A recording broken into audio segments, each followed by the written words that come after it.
her. This is part and then some 5, highlights on the I'm almost done with the drawing. Here I it like is. this You can for see that shading. I It's have called put in you can the see there it's shading called on the ice cream. the spheres These that are in the my sky. Copic markers, and I happen to like them quite now a bit. I'm going to do some shading on her. So I'm going and to then some do highlights that on the on it. Now, when I do these shadings, I tend to try and really I'm thinking about where is the light hitting this body or this thing. So there you can see I did the shadow on the arm and underneath the hair and in the hair a little bit. I'm going to do the other arm, basically the underside of the arm. Now I got a hammer here.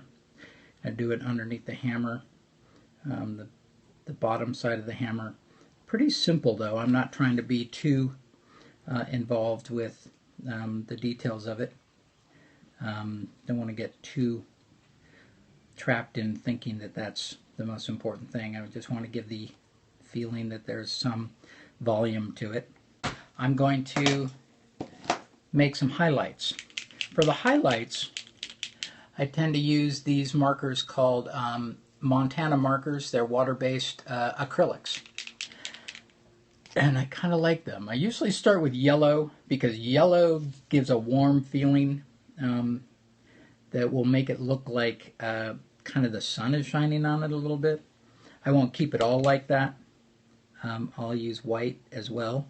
And obviously in some of these are interesting because you have to press down on them and you get the paint coming out. Okay, so now you can see the highlights on the spheres, the top. And I'm going to do her as well.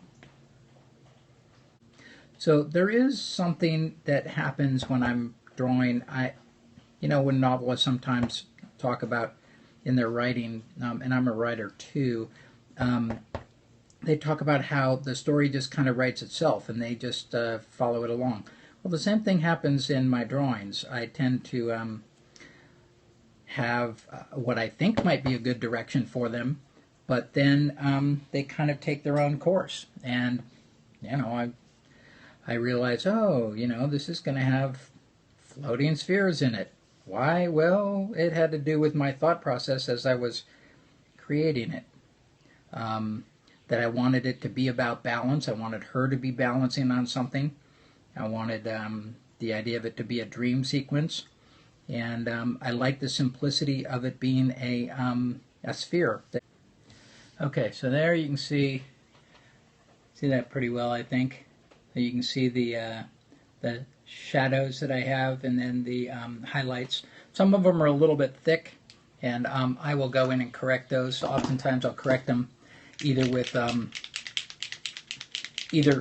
another color on top, or now I'm going to use white, and that'll be kind of toned down a little bit of the yellow that I've been dealing with here.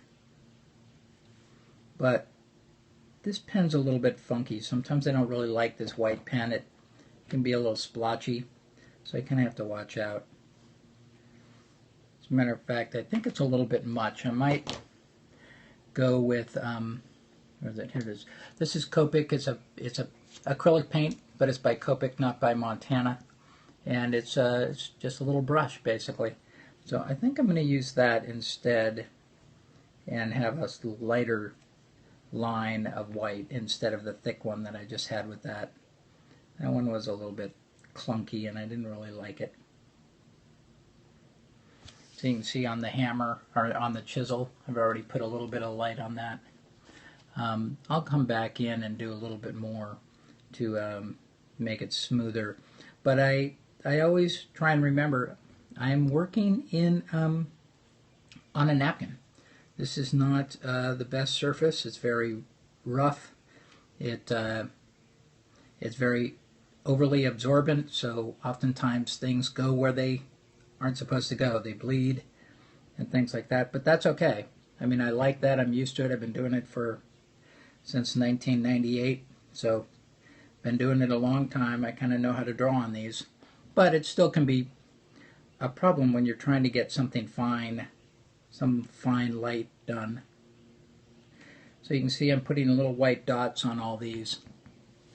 I'm getting a little bit off target, sorry about that. anyway, so I'm putting in these highlights, and the last thing I'm going to do before I'm done, I'm almost done with some of these highlights,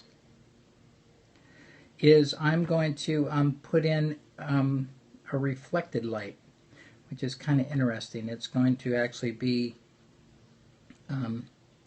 in the shadow area, and it's going to be blue. Okay, so there you can see a little bit more action, a little bit brighter. Now let me bring in that reflected shadow area that I was telling you about.